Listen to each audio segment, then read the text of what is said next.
Segundo a OMS, o Brasil é o país que tem maior prevalência de transtorno de ansiedade no mundo. Cerca de 9,3% dos brasileiros sofrem com algum tipo de transtorno de ansiedade, o que está bem acima da média mundial, que é cerca de 3,6%. Para depressão, o índice é cerca de 5,8%, também acima da média mundial, que é cerca de 4,4%. Olá, eu sou Natália Sanches e você está no podcast Entre Mães. Sou mãe da Luna, educadora parental e desejo a vocês um feliz Ano novo! Estamos começando o ano não com informações para assustar, mas para trazer um pouquinho a realidade e informações sobre como a gente pode mudar esse cenário, como a gente consegue transformar a nossa saúde mental com algumas práticas que a gente pode fazer que nos beneficiam mentalmente e fisicamente. E para esse episódio eu trouxe uma convidada muito especial, eu vou pedir para que ela se apresente para vocês, mas antes disso eu já quero te agradecer, Paty, por ter aceitado esse convite e por falar sobre esse assunto tão importante para todos nós. Se apresente, por favor. Obrigada, Nath. Bom dia. Feliz ano novo a todos. Eu sou a Paty Celani, sou psicóloga, mestre em administração de empresas, sou mãe da Marina e do Rodrigo, sou especialista, instrutora de mindfulness, também facilitadora de meditação para a área da saúde, professora de mindfulness e autocompaixão, professora de mindfulness também para crianças e adolescentes e jovens adultos. E eu acho super importante esse tema, porque para a gente poder estar no lugar de mãe, a gente precisa antes estar no lugar da gente, né? Para a gente poder ser uma mãe presente, a gente tem que estar percebendo como a gente está ali. E é isso que eu quero, sobre isso que eu quero falar hoje com vocês. Ai, que legal, Paty, obrigada. E antes, né, que as pessoas pensem, mas essa prática é só um achismo, não, tem muita comprovação científica falando sobre os benefícios da atenção plena, né, do mindfulness e das meditações, de uma maneira geral, não é algo, como que eu posso dizer, algo da mitologia, algo muito Esotérico. Né, esotérico, não. Uhum. É algo totalmente que a ciência já comprova os benefícios. Então, explica pra gente o que é, né, a atenção plena, o mindfulness, para quem nunca teve contato com esse tipo de conteúdo. Ok. Então, acho que isso é uma coisa muito importante, a gente saber que a gente está lidando com alguma coisa que tem base em evidências, né? Muitas pesquisas, um arcabouço aí de décadas de pesquisas, né? E mindfulness é uma das técnicas de meditação, mas não só, é também uma forma de viver. Mindfulness é atenção ao momento presente. Muitas pessoas falam que nunca ouviram falar nisso, tal, mas se eu pergunto, você já ouviu falar que a gente está sempre no piloto automático? Aí todo mundo já ouviu falar, né? Então, mindfulness é o oposto disso, é a gente estar consciente da gente mesmo e daquilo que a gente está fazendo. Então, eu estou fazendo alguma coisa sabendo que estou fazendo aquilo. Em 2010, teve uma pesquisa da Harvard que percebeu que em 47% do tempo, ou seja, quase a metade do tempo, as pessoas estão fazendo uma coisa e pensando em outras. Normalmente pensando em problemas e não estão bem. Porém, quando a gente está focada naquilo que a gente está fazendo, a gente tende a estar bem ou estar neutra, né?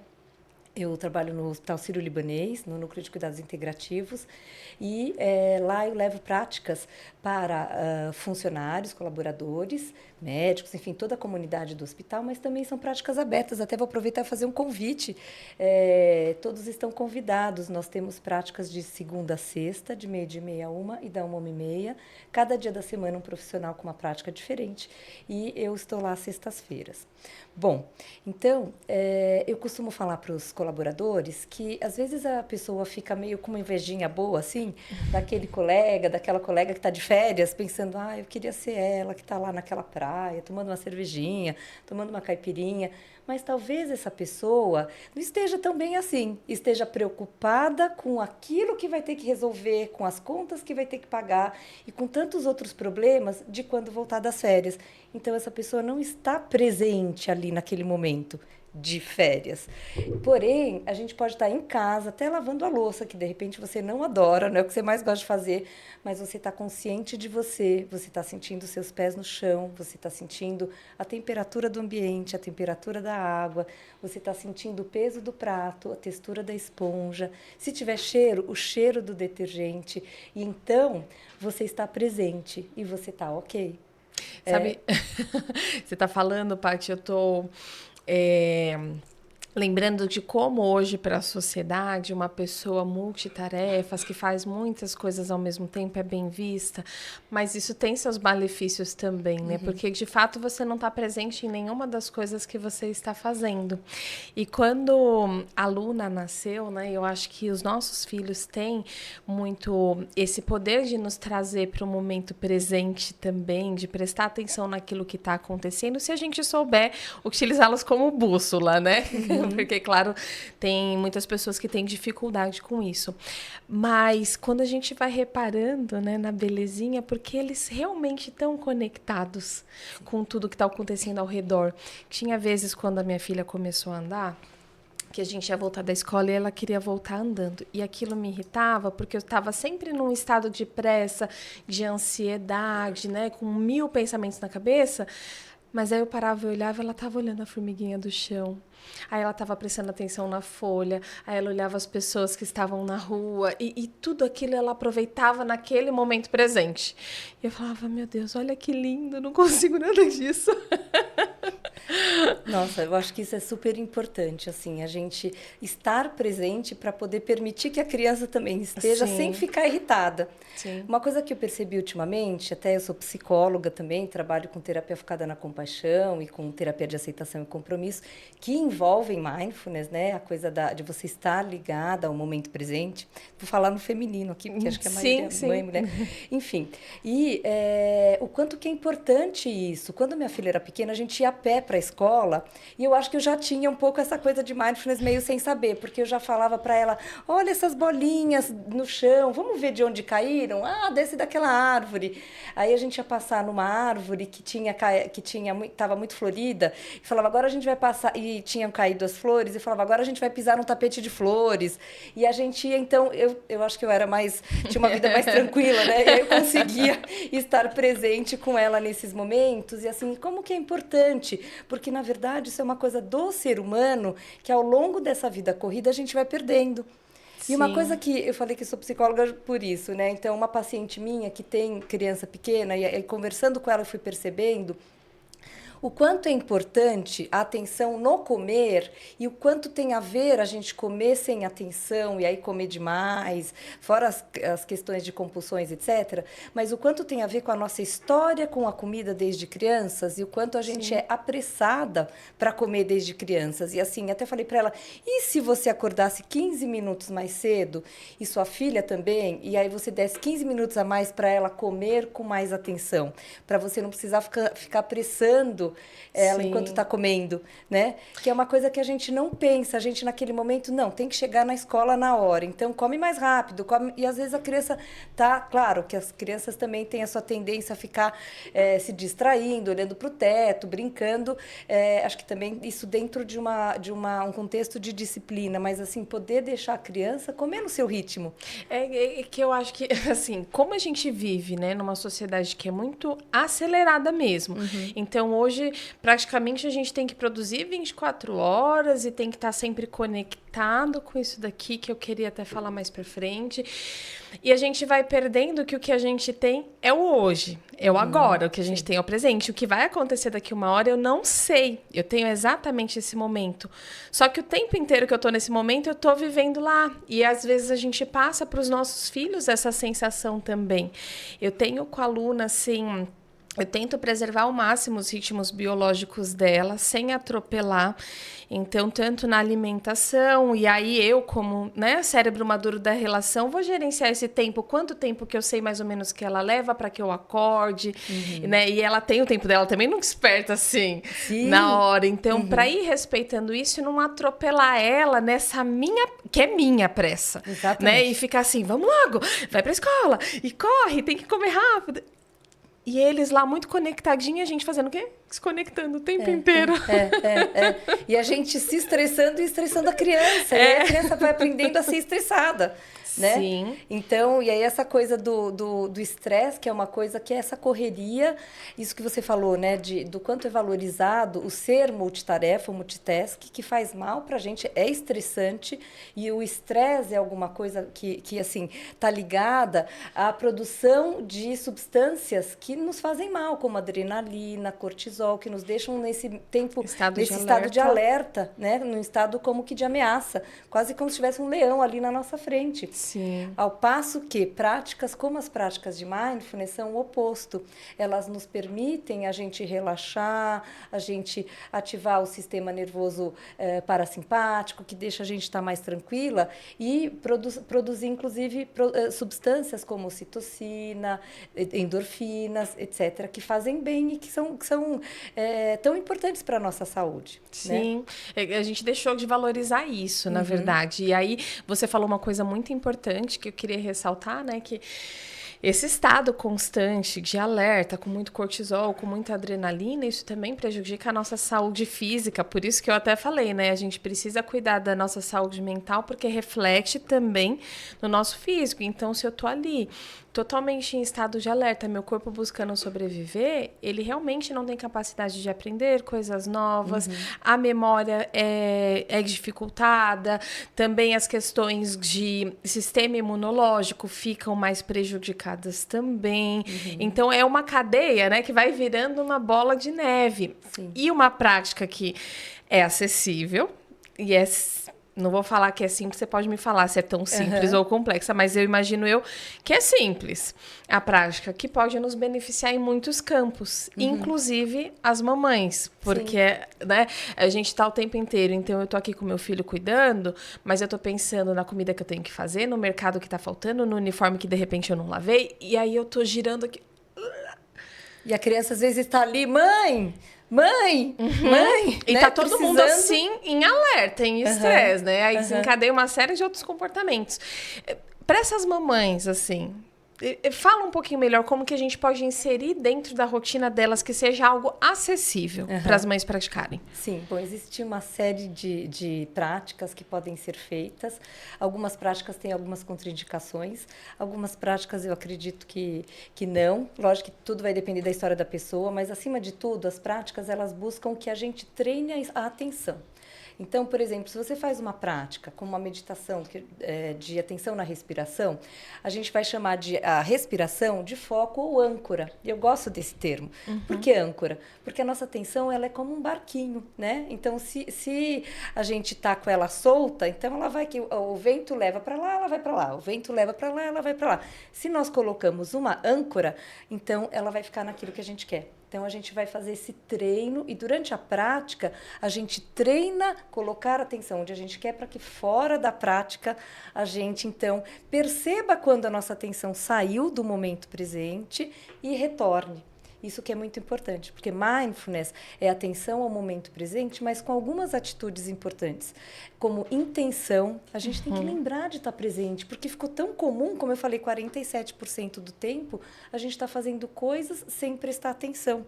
Ficou tão comum na nossa vida não prestar atenção que a gente tem que se lembrar, né, de estar presente. Às vezes a criança está falando, como você disse, eu estou pensando em outras coisas, porque eu tenho outras coisas realmente para fazer, mas eu acho que uma questão de organização dos tempos também, quando eu estiver com minha filha, com meu filho, com meus filhos, eu me propor estar realmente presente. Em outros momentos, eu me propor fazer as outras coisas. Eu acho que começa por aí, né? Sim. Agora, acima de tudo, eu estar presente comigo mesma, eu me perceber, até porque aí, se eu consigo me regular, eu estou ensinando a criança a também se regular. Como é que eu vou falar para uma criança, presta atenção, fica calma? Se eu estou ali totalmente descontrolada, como é que eu vou ensinar calma? No estado de alerta, criança, né? Então, assim, eu tenho que perceber o meu estado. Uma coisa muito simples, que acho que é a primeira dica, assim, que até assim, é do senso comum, é respirar fundo. né? Respirar fundo, 1, 2, 3 vezes, contar, porque aí a gente vai colocar atenção nisso e a gente vai sair dessa vai sair dessa tensão, né? Desse estresse aos pouquinhos. Uma frase que eu li uma vez no livro que eu adoro, que é assim: quanto menos a criança merece, mais ela precisa da nossa atenção. Olha que bonito, né? A criança tá lá fazendo birra, te fazendo passar vergonha no meio do shopping, fazendo um escândalo. Como é que você fica num momento desses? Fica irritada, sem paciência, morrendo de vergonha. Você sai até daquele papel de mãe, educadora, tranquila, mas respira e pensa uma coisa: ela está fazendo isso porque ela está precisando da minha atenção, ela só não está sabendo chamar da maneira mais adequada. Então, eu sou a pessoa ali, como você disse, adulta, que tem que passar tranquilidade. Não posso esperar isso dela. Naquele momento, ela está totalmente fora de si, está descontrolada. E aí, uma coisa interessante que eu falo para os meus pacientes, que eu acho que é importante a gente aprender para ensinar para os filhos, é detectar emoções que são difíceis, emoções desprazerosas, emoções desafiadoras, como, por exemplo, a raiva, né? A criança muitas vezes tem momentos de raiva em que ela se perde. Então, se a gente conseguir perceber quando está começando a raiva, eu até faço uso a metáfora do rodemoinho. Se ela estiver ali pequenininha, como um rodemoinho, eu consigo perceber, opa, estou com raiva. Então, eu consigo criar uma perspectiva e falar: isto é raiva, o que eu posso fazer agora? Porque se eu não perceber, aquilo vai crescendo, vai virando um furacão, que nem o furacão do Mágico de Oz, que eu brinco, que carrega o cachorrinho da Dorothy, a vaca, a casa da Dorothy, você, sua família toda, seus filhos, enfim. E aí você não é mais a pessoa que tem raiva, você é a raiva, você só consegue pensar desse ponto de vista. Então, não pode continuar. Então, acho que é importante a gente perceber isso na gente e ensinar para a criança: opa, acho que você está ficando com raiva, vamos conversar um pouquinho sobre isso? E até reconhecer que certas emoções, como a própria raiva, elas não são ruins, elas são desagradáveis, mas elas vêm mostrar alguma coisa para a gente. Em geral, que alguém está ultrapassando algum limite, ou que eu não consigo lidar com algum limite. Então, conforme a criança vai amadurecendo também, ensinando a criança a ir percebendo os seus sentimentos, lidando com eles e, principalmente, ok, estou com raiva, o que eu posso fazer agora? Né? Talvez eu possa tomar um copo d'água com atenção, talvez eu possa fazer algumas respirações mais profundas, talvez eu possa pedir um abraço para a mamãe. É que a gente, assim, primeiro que a gente não tem registrado no nosso corpo, porque como você disse, né, essas emoções mais desafiadoras, de medo, de raiva, de tristeza, lá atrás foram postas pra gente como ruins, como algo que não é bem-vindo sentir. Mas como elas... se não pudesse sentir, isso, né? E aí a gente fica até como a Frozen. Eu gosto de usar o exemplo da Frozen, né? Não sentir, encobrir. Então, não é desse jeito, né? A gente precisa aprender que elas são bem-vindas. Uhum. O que a gente precisa ter consciência é de como a gente vai expressar de uma maneira segura. Uhum. Mas, para eu perceber o que você falou ali do meu filho, né? Então, quando tá começando esse redemoinho, eu preciso estar conectada com ele. Para eu estar conectada com ele, eu preciso estar no momento presente. Uhum. E conectada comigo. Exatamente. Né? Se eu não tô, né? Então, se eu também não conheço esse lugar no meu corpo, eu não sei me perceber. Às vezes a gente se atropela tanto que a gente não sente, de repente, nossa, aqui começou a tensionar. Eu vou até usar um exemplo de ontem. Ontem, eu comecei já a perceber de uma maneira muito mais clara quando vem a minha desregulação emocional. E aí eu tava lá trabalhando acelerado, daqui a pouco, nossa, meu coração tá palpitando.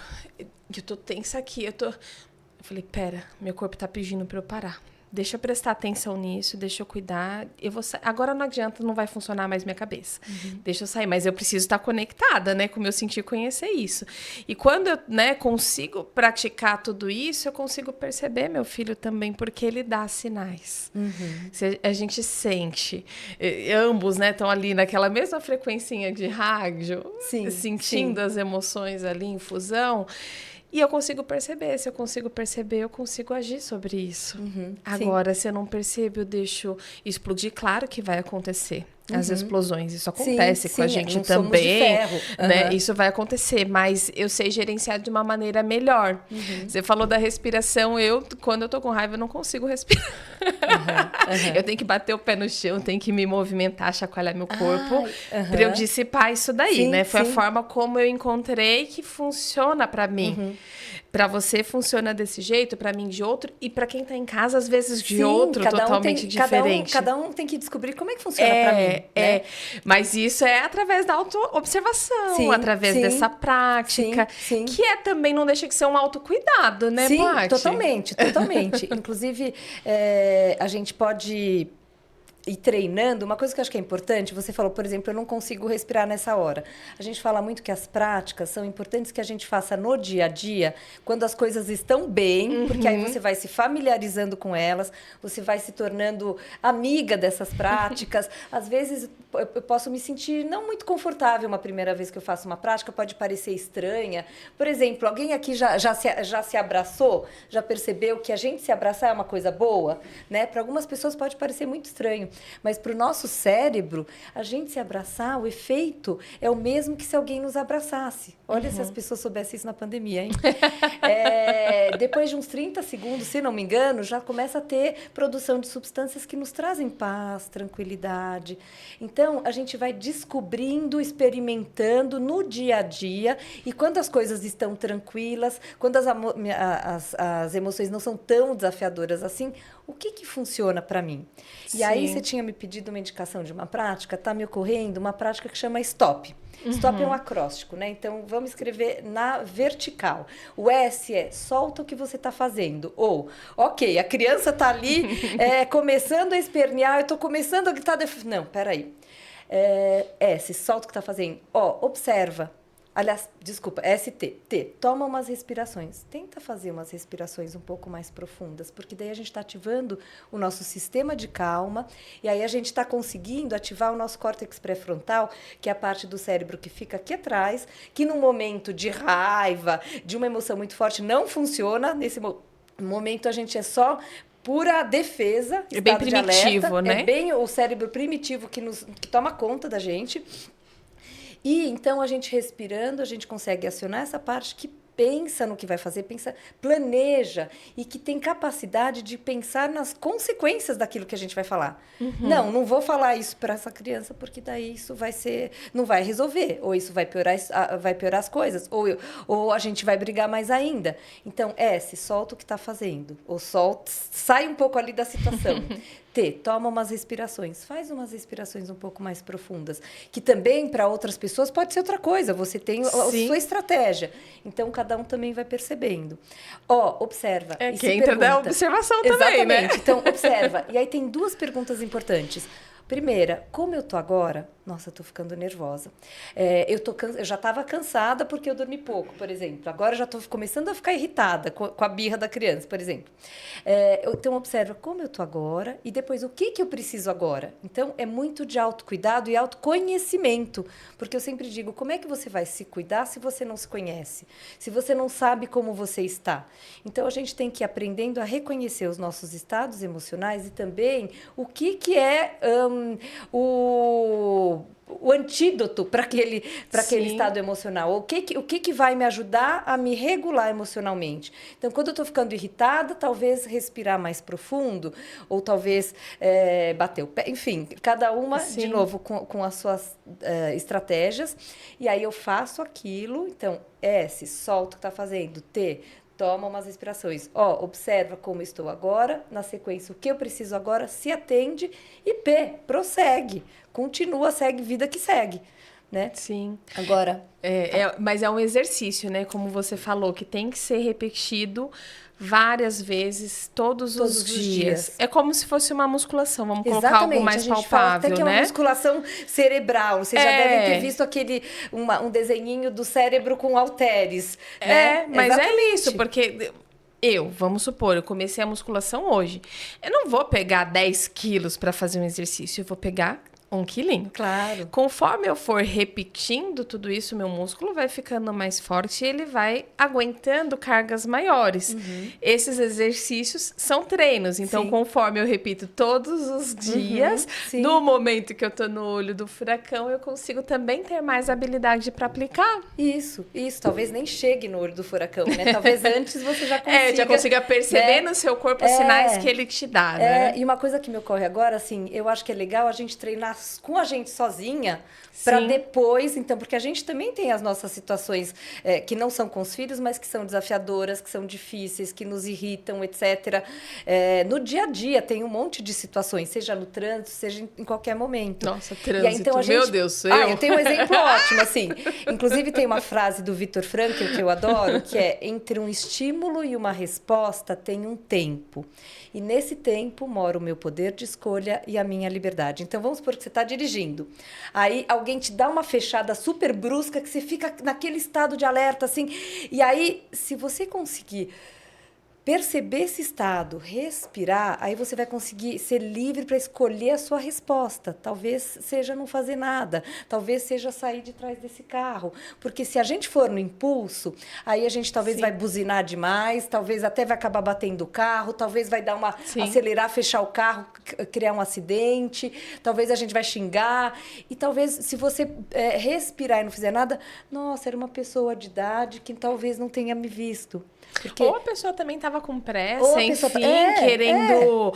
Né? Porque às vezes acontece em momentos que você está indo socorrer alguém, que você está com alguém no carro que precisa, ou que você está estressado, a gente não sabe. A gente não sabe o que passa, né, na vida do outro. Então, na vida a gente vai ter muitos estímulos. Entre um estímulo e uma resposta tem um tempo. Que eu vou tender a responder impulsivamente, portanto, sem pensar, instintivamente, inconscientemente. Mas, nesse tempo está o meu poder de escolha, a minha liberdade. Se eu conseguir respirar, eu vou aumentar o tempo de resposta e eu vou poder ser livre para escolher a minha resposta, a resposta mais adequada. E aí eu também vou evitar, provavelmente, muitas respostas que vão causar problemas, que não são as mais educativas para os meus filhos, que vão comprometer relacionamentos. Sabe, quando você fala aquilo que não devia, e depois, puxa, não devia ter falado isso. E daí, mas não dá para tirar mais, né? Sim. Então... Uma vez falado, né? A gente até tenta, claro, reparar a relação, porque acontece, né? Se a gente não vai praticando, não vai se percebendo, e mesmo praticando, vai ter um momento ou outro que a gente vai sair muito daquele eixo, né? Por uma série de fatores. Então, sim, é possível reparar a relação, mas aquilo já machucou. Sim. Né? A outra pessoa já ficou marcado. Então, com o meu parceiro, às vezes eu falei que algo, num momento de raiva, beleza, aquilo ficou para ele, né? E para o meu filho também, e para o meu amigo, para o meu pai, para minha mãe. Então, isso que você está trazendo é muito importante ser levado, eu acho que com seriedade e com prioridade na nossa vida. A gente muitas vezes se deixa de lado, fica no piloto automático. Você iniciou falando desse piloto automático e para trazer um pouco mais de clareza, eu queria até indicar que reassistissem o Clique com uma outra visão. Sabe aquele filme do Adam Sandler, que ele passa situações com o controle remoto? Então, assim... eu não conheço, mas eu quero assistir. É antigo, é muito legal, porque... ele sempre está buscando sucesso profissional. E aí ele descobre que, então, tem esse controle remoto que pode controlar a vida dele inteira. Então, ele pode mutar o que a pessoa está falando, ele pode pular uma situação que ele não quer vivenciar. Que legal. Mas, beleza, eu passei. Mas aquela situação ali, ele vivenciou no piloto automático. Ele não saiu dali o corpo dele, né? Ele viveu no piloto automático. Quando chega lá no final, ele percebe que, assim, ele praticamente não viveu a vida dele. E aí, né, vem aquelas reflexões. E hoje, aí voltando um pouquinho, a gente não está muito distante, porque o nosso piloto automático é isso aqui. Sim. Que muitas vezes a gente está o tempo inteiro veio para trazer muita coisa boa. Isso que a gente está fazendo é uma coisa muito boa. Sim. E que ajuda as pessoas. Mas a gente se perdeu ficando muito mais tempo conectado com isso daqui, desconectado da nossa vida real. Sim, com certeza. E o piloto automático é uma coisa que, assim, não é de todo vilão. Ele é importante. Por quê? Imagina uma criança que está começando a caminhar, normalmente em torno de 1 ano. Essa criança está com toda a sua atenção no corpo, em cada pequeno movimento, na cabeça que é desproporcionalmente grande, então para equilibrar, etc. Ela está gastando muito oxigênio e muita energia no cérebro. E o cérebro, mesmo a cabeça sendo grande da criança, ele é uma proporção pequena, uma parte pequena de todo o corpo. Então, conforme ela vai praticando aquilo, conforme ela vai andando e caindo e se levantando e andando de novo, ela vai aprendendo a caminhar, a andar, e aí cria-se uma rede neural, né, uma circuitaria, como a gente fala. Sim, uma as trilha, sinapses já estão prontas ali no cérebro, então não vai precisar mais gastar tanta energia e gastar tanto oxigênio. E aí, então, hoje os adultos, né, então a gente caminha no escuro, a gente caminha olhando, procurando o número do prédio, olhando outras coisas, conversando, olhando a natureza, etc. Andamos para trás, corremos, porque a gente automatizou. Imagina se todo mundo andasse como uma criança que está começando a andar. Sim. Então, assim, o automatizar é algo importante? O problema é quando isso se torna algo tão presente na nossa vida que a gente para de ter consciência das coisas importantes, dos momentos importantes. Sim. Principalmente na relação com os nossos filhos. Sim. Porque eles precisam atenção e nem sempre eles sabem pedir essa atenção de uma maneira adequada. Sim. E isso impacta na gente, e daí a gente está no piloto automático, tem uma tendência maior ainda a se irritar, a não perceber a necessidade da criança. É que essa falta de vínculo, né, as pessoas acham, mas eu vou ter que ficar 24 horas. Não é isso, né? Mas a gente precisa, do mamífero. Antes, né, seres humanos somos mamíferos, então a gente vive em bando, a gente precisa desse vínculo, dessa conexão.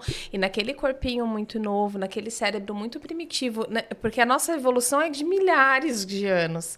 Então, o nosso cérebro registrou que aquelas criancinhas lá que ficavam mais afastadas, sem vínculo aos seus cuidadores, realmente vinha um predador, pegava, não sobrevivia. Precisava desse olhar atento. Então, hoje, essa desconexão, essa falta de vínculo é entendido pelo corpinho daquela criança como uma alerta.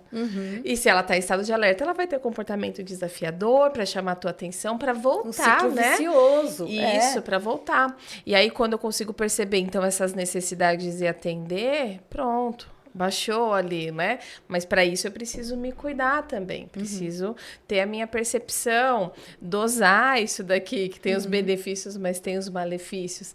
Sabe que tem uma pesquisa, é triste até essa pesquisa, que eles perguntam para algumas crianças na faixa... próximo da puberdade e da adolescência. O que eles queriam ser? E aí eles dão algumas opções, né? E elas teriam que escolher dentre essas opções. Dentro das opções, tinha isso aqui. E a maioria escolheu que queria ser um celular, porque papai e mamãe olhavam para aquilo com tanto amor, com tanto, né? Que eles queriam ser aquilo. Olha que triste. É muito triste isso. Né? É muito triste. Então, é dessa percepção mesmo, né? Dessa prática de... colocar, o piloto automático é para quê? Para eu caminhar, para eu dirigir, para eu fazer algumas funções que realmente não preciso pensar, mas a minha atenção, ela precisa estar voltada para aquilo que é necessário, para aquilo que eu estou vivendo, que é o que você está falando e trazendo de uma maneira muito linda. E aí, Paty, falando um pouquinho agora sobre o quanto a gente também, quando não consegue, então tem o lado, beleza, eu entendi, a atenção plena é importante, eu quero praticar, quero incluir isso no meu dia a dia, e eu não tô conseguindo, eu não tô dando conta, e eu começo a fazer o quê? Me chicotear. Entro naquele estado de culpa, e ai meu Deus, eu sou péssima, porque eu não consigo nem isso, nem praticar. Nessas horas... O que você acha que são que a gente precisa praticar também, quando a gente não consegue levar isso para o nosso dia a dia, mas para que também não se torne um peso? A autocompaixão, né?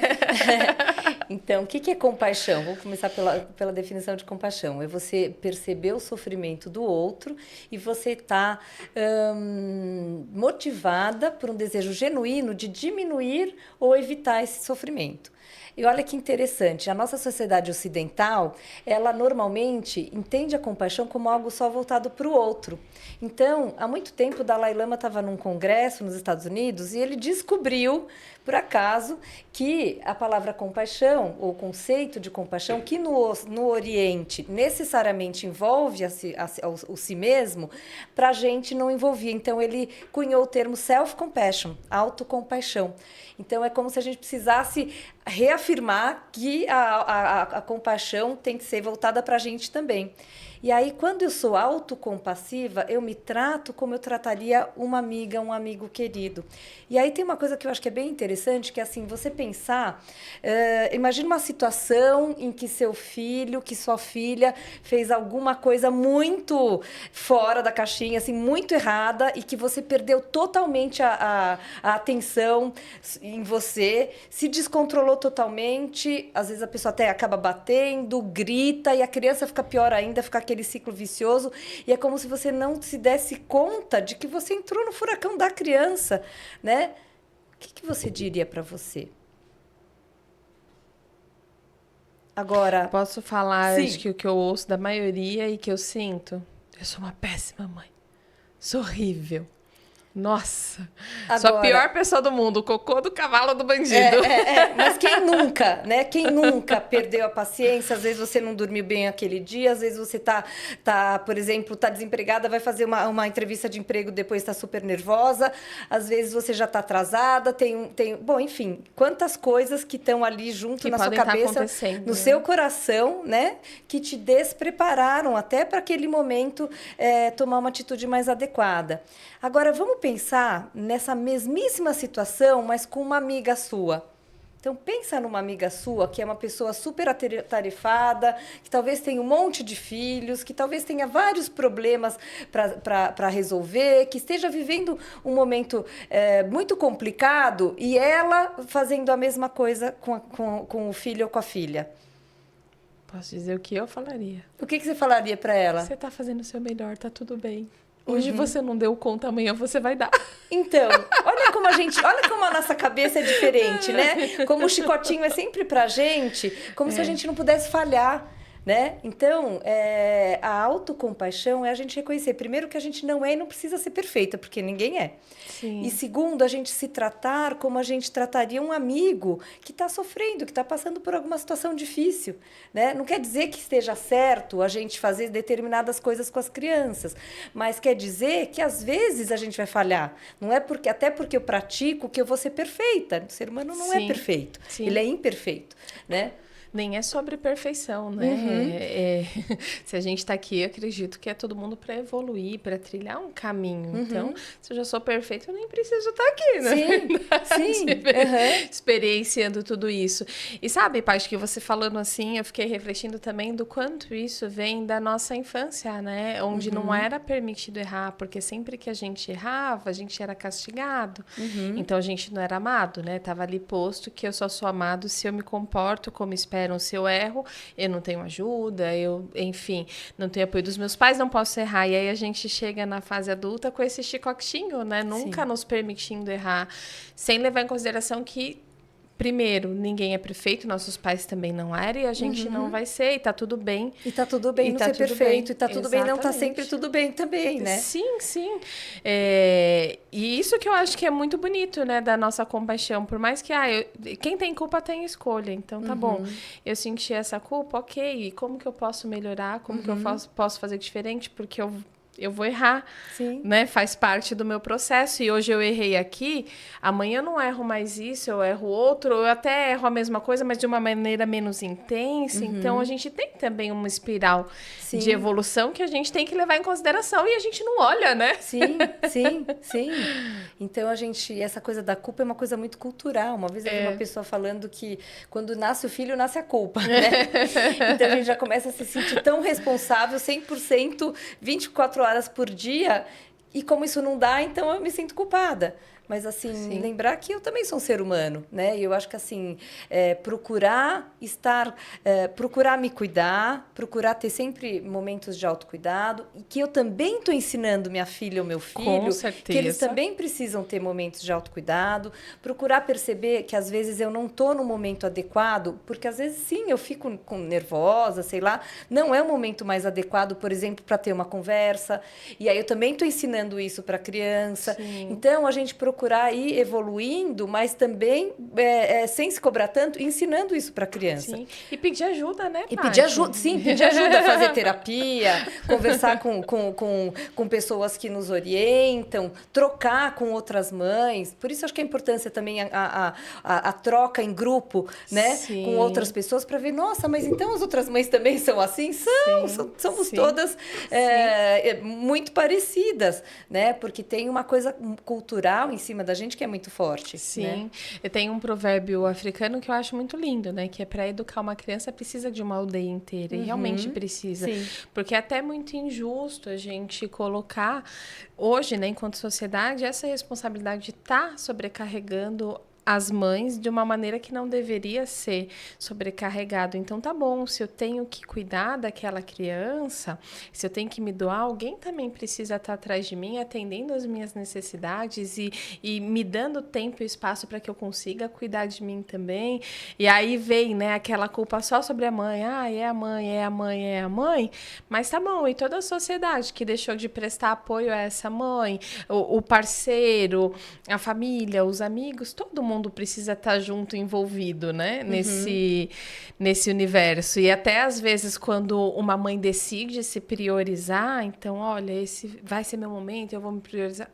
É visto como egoísmo. Que egoísmo, Nossa, né? que coisa feia. Que é horrível. Olha lá, ela tá na academia lá. Imagina. Devia estar cuidando dos filhos. Tem tudo isso, né? E isso só reforça o nosso chicotinho. E aí uma coisa que eu acho que é muito legal, né, e que assim eu recomendo muito para as pessoas espero que você tenha alguém junto com você para ficar com o seu filho ou com a sua filha, senão vê como que você vai administrar isso. Às vezes até tomando banho junto, mas tomar um banho com atenção plena. Tomar um banho, se possível no escuro ou com os olhos fechados. E aí isso é uma prática informal de mindfulness, fazer uma atividade do dia a dia prestando atenção.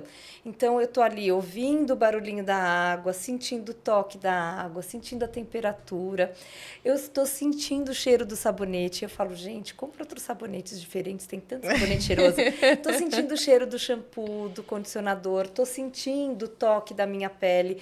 É como se fosse uma meditação em que o foco, em que a âncora é o momento presente do banho. Então, estou prestando atenção no banho. Aí vem a lista de compras. Não, agora estou tomando banho. Daí vem o sapato que tem que comprar para o filho. Não, agora estou tomando banho.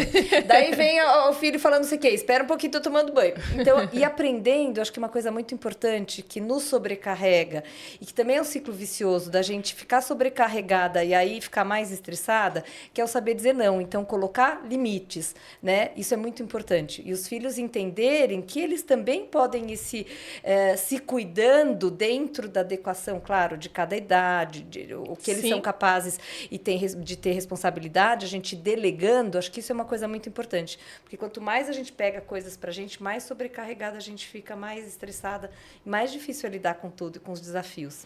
Mas isso eu acho que é muito de um perfil controlador, né? Eu falo que eu sou muito controladora, então, meu Deus, devo ter vivido muito caos para hoje precisar controlar toda a situação.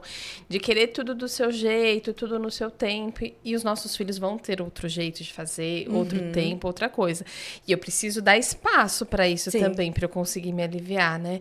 E aí é uma construção, então não adianta assim, eu cerquei, quis fazer tudo, não deixei ter autonomia de nada, e na adolescência eu espero que ele vire uma chavinha. Não vai virar, eu não dei espaço para essa construção. Então a gente precisa, sim, praticar muito, muito, muito isso. Sim, e eu tô lembrando agora assim, também acho que é legal fazer práticas com a criança, como ensinar a criança, não vai falar para fazer com o olho fechado ou no escuro, porque ela pode cair, etc.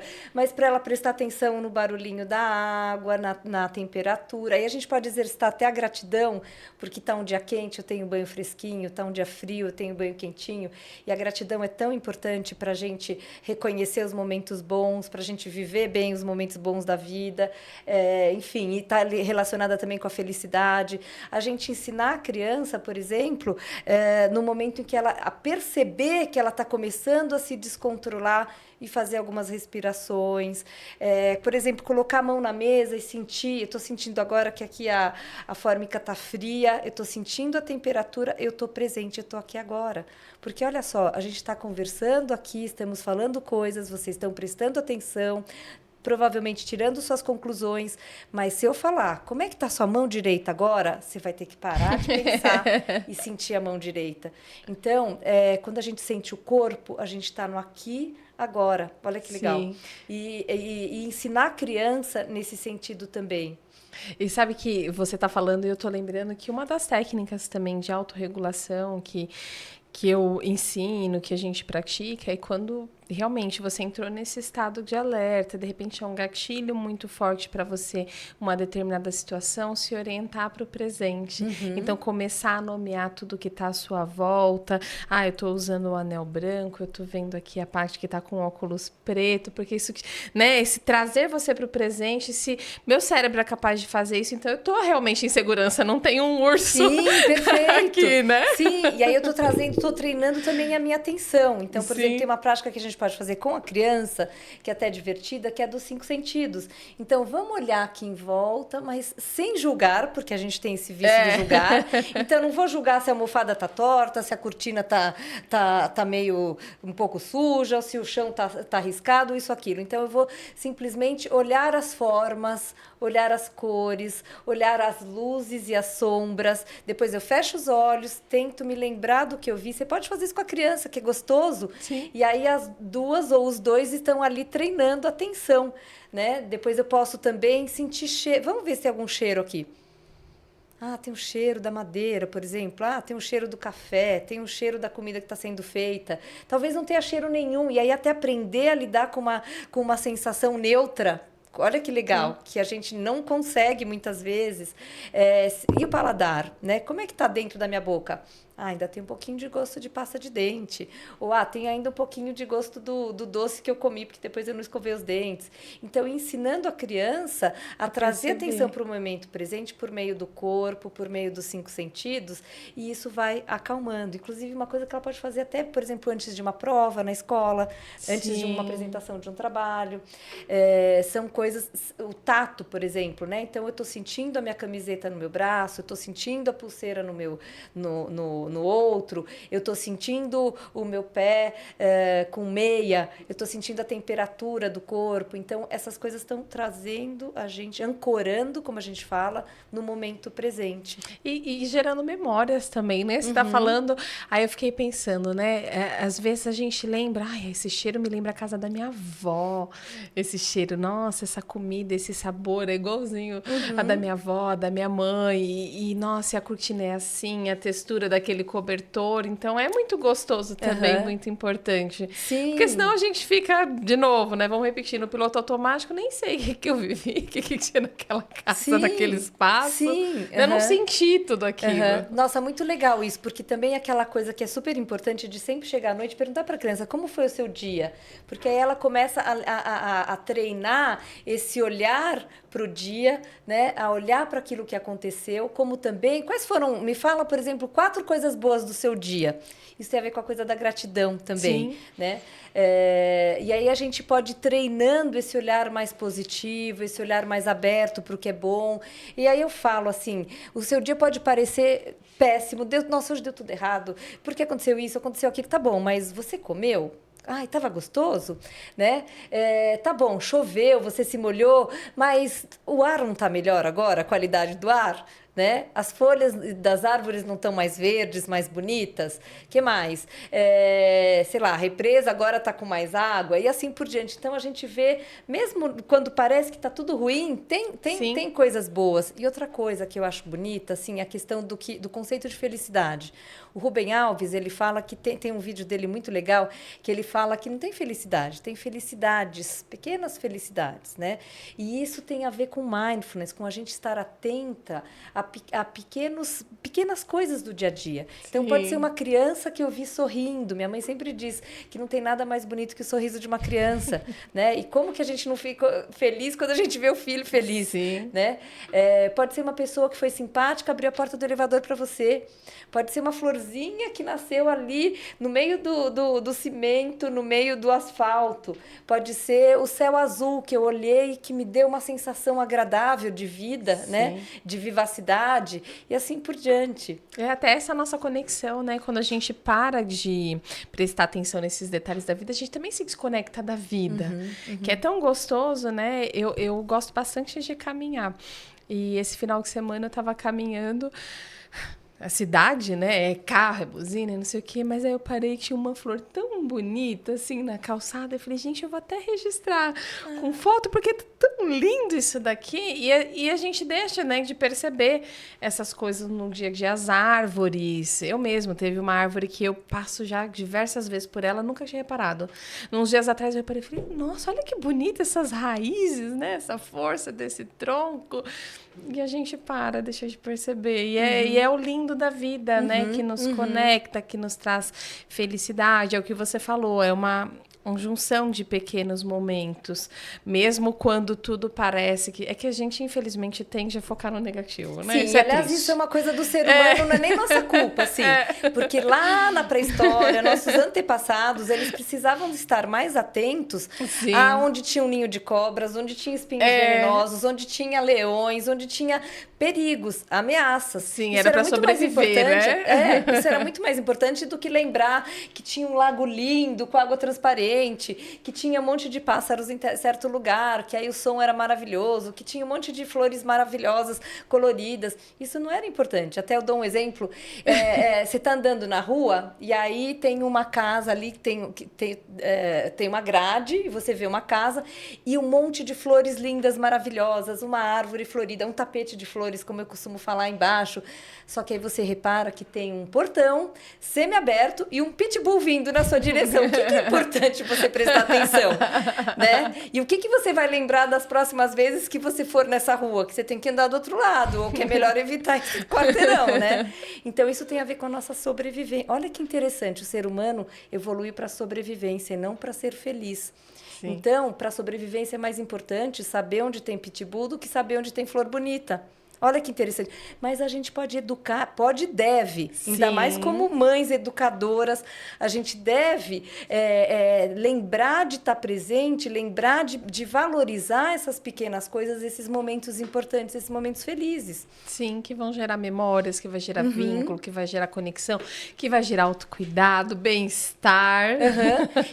E assim, se a gente ensinar tanto a julgando, por que não ensinar a valorizar valorizando, né? Sim, com certeza, com certeza. E, Paty, gente, tá muito gostoso falar sobre esse assunto. Eu queria que a gente falasse um pouquinho mais sobre autocompaixão. A gente voltou para o Mindfulness, mas para realmente tirar um pouco desse peso das mães, para a gente iniciar esse ano de forma muito consciente. Então, você já trouxe aqui muitos exemplos de como a gente pode praticar a atenção plena, inclusive escolhendo qualquer... Porque você deu o exemplo do banho, mas pode ser o momento que eu estou me alimentando, pode ser o momento que eu estou escovando os dentes, e a gente pode exercitar isso. Então, não é nada fora do comum nem da nossa rotina. Né? E a prática da autocompaixão que você trouxe também, de sempre olhar, né? Qual seria a sua resposta se fosse um amigo, se fosse... Eu acho muito importante, mas tem mais alguma coisa que você queira deixar para essas mães, para que a gente comece esse 2025 assim, com muita sensação de bem-estar, com muito amor, com muita felicidade, renovadas? É difícil, porque assim, são muitas coisas, mas eu acho que, acima de tudo, procurar dar momentos para você se olhar. né? Talvez até colocar tem uma paciente que eu fiz para ela um desenho no PowerPoint bem bonitinho, que era assim, meu momento, e aí tinha uma pessoinha ali de olhos fechados meditando. Então, de vez em quando, para, ou talvez até quando você acordar, senta na sua cama, faz umas respirações mais profundas, né? Quando a gente está soltando, principalmente, a gente está ativando esse sistema de calma, fica ali um tempinho, né? Presta atenção em você, no seu corpo, no que você quer de bom para aquele dia. Lembra de estar presente quando você estiver com sua filha, com seu filho, com seus filhos.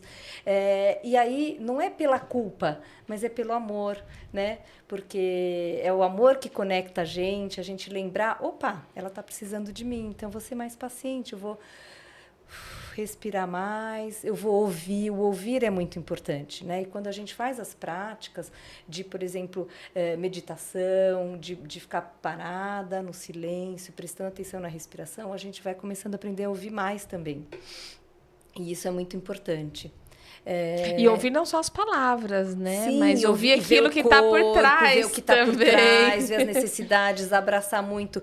Então, nós somos mamíferos, a gente precisa do contato físico, né? E se tem crianças, às vezes, por exemplo, com autismo, que não se sentem bem, então você vai vendo também qual que é a forma que essa criança me necessita, né? Como que eu posso dar o meu acolhimento para o meu filho, para minha filha, quando, por exemplo, o toque não é a melhor maneira, né? Ou como ela sente melhor. Então, quando a gente está presente, a gente vai aguçando essa sensibilidade de se conhecendo e conhecendo o filho. E também tendo conversas sobre essas coisas, conversas sobre emoções. Ah, como é que foi na escola? Você brigou com o amiguinho? Como é que você se sentiu? E o que aconteceu? Como é que você acha que ele se sentiu? Então, falar sobre emoções é uma coisa muito importante. Inclusive, existem vários livros sobre emoções, tem o Emocionário, etc. Mas a gente ia ensinando, porque sabe uma coisa que eu percebi? Muitas vezes eu estou fazendo uma prática com as pessoas e eu peço para nomearem os sentimentos, as emoções que elas estão tendo, e adulto não sabe nomear emoção e sentimento, a gente não aprendeu, né? Então, ensinar isso para os filhos, mas começa pela gente. Nossa, como será que eu estou me sentindo agora? Como eu me sinto em relação a isso? Né? Começar a nomear, e também aceitar, nomear sem culpa, nomear Sim, sem julgamento. sem julgamento. Né? E também reconhecer que a gente sim tem raiva, tem irritação, tem medo, tem ansiedade, essas coisas fazem parte, né? E algumas delas até são boas, tem funções até ligadas à sobrevivência, como o medo, por exemplo. Se eu não tiver medo de atravessar a rua, vai ser um perigo, né? Sim, como com certeza. O meu antepassado lá da pré-história teve medo do leão, graças a ele a gente está aqui, né? E eu acho que escrever também é uma prática bem legal para a gente aprender a se conhecer, reconhecer nossas emoções, mas principalmente eu falo para vocês darem espaço para os filhos de vocês sentirem. Então, as emoções, elas são bem-vindas, elas precisam ser vivenciadas, fluidas, e o comportamento a gente vai compreendendo como que vai ser uma maneira segura para cada um expressar. Mas tudo que a gente sente é bem-vindo. Deixa o chicotinho de lado, né? Para de... Deixa o chicotinho de lado, toma mesmo esse lugar assim de reconhecer que somos humanos, imperfeitos, não é sobre perfeição, é sobre uma redução de danos, é sobre uma evolução.